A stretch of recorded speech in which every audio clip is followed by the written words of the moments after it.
Je vous montre quelque chose qui m'a agréablement surprise quand je l'ai découvert, c'est la génération d'images chez Copilot. Donc pour le coup, très intéressant effectivement de voir qu'on peut réutiliser un style. Alors j'ai pris une petite image que j'ai trouvée un peu sympa, je lui ai dit: «Je veux un tigre avec ce style» et il m'a fait ça, plutôt sympa. Donc j'étais assez contente. Je l'ai retesté, dans une deuxième démarche, je vais vous montrer comment j'ai fait, avec du coup en ajoutant un fichier. Donc là pour le coup, en ajoutant un fichier, je lui ai dit: «Fais-moi une image dans le même style que le visuel dessin». Donc là, du coup, mon prompt n'était pas assez, détaillé, donc forcément, il m'a ajouté la pomme dans le dessin, en gardant l'image de base finalement, ce qui n'était pas forcément, ce que j'avais en tête. Donc du coup, je me suis dit: «Tiens, je vais laisser là comme ça et je vais réessayer à part avec une autre façon de faire» et je vais vous montrer comment faire. Donc là, je lui dis: «Crée dans le même style que cette image un tournesol en ville» et donc là, beaucoup plus, précis, beaucoup plus pertinent et là, elle m'a bien mis le tournesol avec la ville en arrière-plan. Donc plutôt sympa de voir qu'on peut vraiment respecter un style graphique, ça va assez loin, donc c'est chouette. Ici, vous avez donc l'onglet Imaginer. Vous arrivez ici sur Inspirer votre prochaine image. Donc vous allez pouvoir choisir un style qui vous convient, qui vous plaît, et voir comment est-ce que vous allez pouvoir vous rapprocher du sujet. Donc par exemple, explorons un petit peu un style original, un style un peu sympa. Par exemple, celui-ci. Donc là, j'ai cliqué directement sur mon image. Alors, je pourrais faire autrement. C'est-à-dire que, là je vais le mettre en like, comme ça je vais pouvoir la retrouver facilement. Personal Message Mode. Donc je vais cliquer sur Essayer. Quand je clique sur essayer, il me récupère directement le prompt et on voit que je peux intégrer du texte dedans. Moi j'aime bien supprimer ça et le dire avec mon style. Fais-moi une image dans ce style, mais je voudrais plutôt une rose sous cloche. Et on va le laisser travailler. Mon image est donc en train de se générer, de se finaliser. Il faut toujours que les choses se fassent statistiquement, hein, donc forcément ça prend un petit peu de temps de développer tout ça, c'est normal. Donc on garde un petit peu de patience et après on est généralement sur un résultat assez satisfaisant.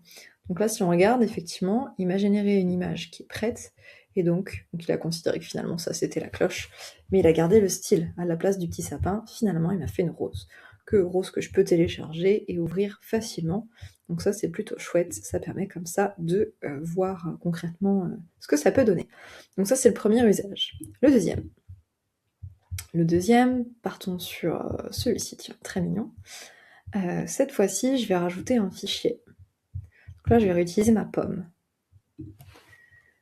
Voici la pomme que je souhaite transformer avec le style de l'image de base. Donc en fait, il va mettre directement l'image que vous venez de sélectionner en pièce jointe, et donc il ajoute la pomme à côté, donc le deuxième fichier. Donc il faut juste bien lui préciser ce que vous souhaitez. Quelle est l'image avec le style de départ et quel est l'objet que vous souhaitez adapter. Donc quand on travaille avec un fichier, c'est un peu une autre approche. Et voici le résultat. Donc il a gardé quand même les petits champignons. En même temps, c'est normal, il s'adaptait au style, hein. Le style, il y avait des champignons de départ, mais par contre, il a bien pris la pomme, donc ça, c'est plutôt chouette. Il l'a adapté au style du dessin, donc plutôt intéressant. Donc ça, c'est vraiment une façon sympa de générer de l'image, et j'ai envie de vous en proposer une dernière. Si on fait essayer, et on va lui rajouter des petites choses à la fin. Remplace la fleur par des papillons. On va tester, voir si il s'adapte bien. Donc là, j'ai mélangé le français et l'anglais, on s'en fiche. L'idée, c'est que ce soit cohérent avec le prompt de départ. Donc j'ai utilisé mon propre prompt que j'ai intégré dans le prompt qui était proposé. Visiblement, il n'est pas parti dans le bon sens, donc j'ai préféré l'arrêter tout de suite plutôt que de générer pour rien. Donc du coup, on va réessayer tout de suite. Je vais dire ici, remplace la fleur par des papillons.